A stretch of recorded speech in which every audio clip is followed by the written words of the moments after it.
Hello everyone, welcome to my channel Pocket Pediatrics. I am Dr. Sumitra and today we will discuss a very important topic which we use day to day basis. And when we enter in our first year post graduation course, we use this formula very much and we don't know the basic. Okay, so today we will discuss how to calculate glucose infusion rate, means GIR. Okay, so first what we need to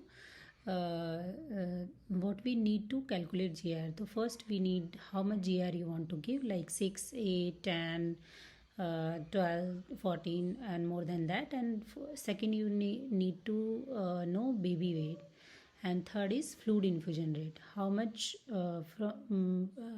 fluid you want to give. Okay, so I will tell you step by steps. So first steps, we have to calculate required dextrose concentration. So required dextrose concentration we can calculate by GR. Like if you want to give GR of 6, then it will be 6, and weight of baby. So weight of baby will be like if you weight of baby is 3 kg and multiply by 1440. Okay, so this by this formula we will get dextrose concentration required. Second step is to calculate required fluid in ml per kg per day. Like if baby's weight is 3 kg, then required fluid will be 300 ml. Third steps to calculate sodium chloride, potassium chloride and calcium to be given in GIR. So if baby is less than 48 hours, we don't have to give electrolytes. We have to give electrolyte free fluid, like 10% dextrose, 5% dextrose. Okay, so we don't need to calculate sodium chloride, potassium chloride and calcium if baby is less than 48 hours. So required sodium chloride, we are assuming that it is 0.9% saline. So the daily requirement of sodium is 3 milliequivalent per kg, and the daily requirement of potassium is 1 to 2 milliequivalent per kg, and calcium requirement is 2 milliequivalent per kg. So this is the approximately volume of these electrolytes per kg. Like if approx amount of sodium chloride we calculate, then for 1 kg it will be 5 ml, KCl will be 0.5 ml, and calcium will be 1 ml. Okay, so by this formula we can calculate how much the baby needs these electrolytes. Fourth step is subtracting the electrolyte amount from total fluid. We have assumed that baby weight is 3 kg and 100 ml per kg per day is requirement. So the total fluid was 300 ml. Now electrolytes amount is, let's say we assume 15 ml. So remaining fluid volume will be 300 minus 15, it will be 285. Okay. Fifth step is to form two equations to calculate fluid combination.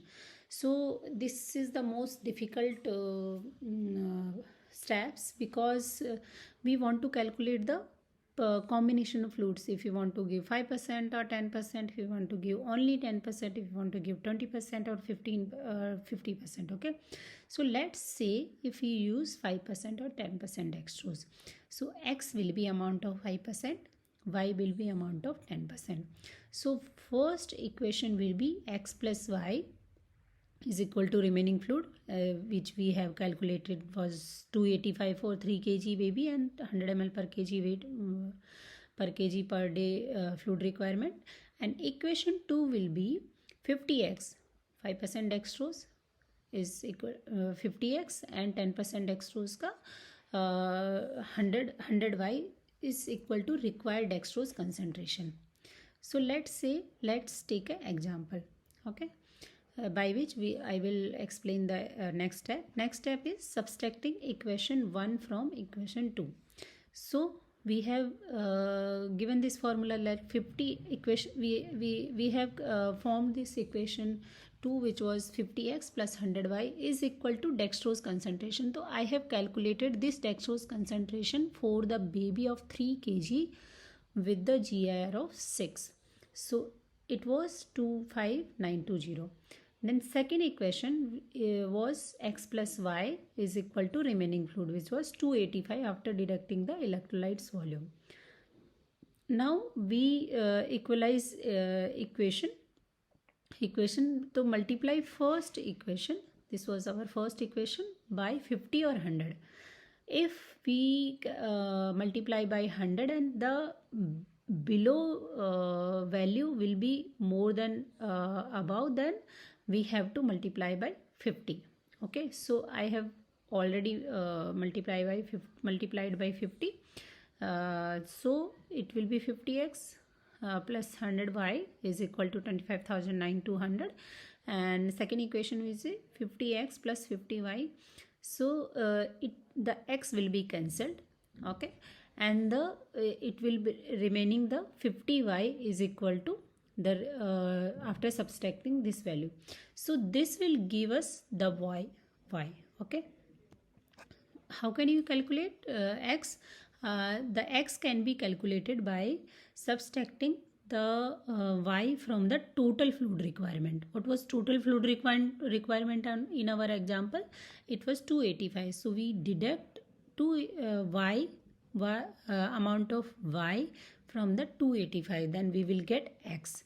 So if you want to give this fluid in 24 hours, then this total fluid will be divided by 24 hours. If you want to give 6 hourly fluid, then you can divide by 4.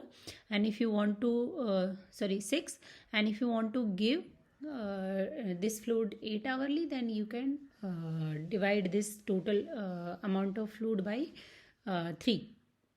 Okay, so by these simple steps you can calculate GIR easily and easily and accurately. Okay, so that's all for today. If you like this video, please like, share and subscribe my channel. Okay, have a nice day.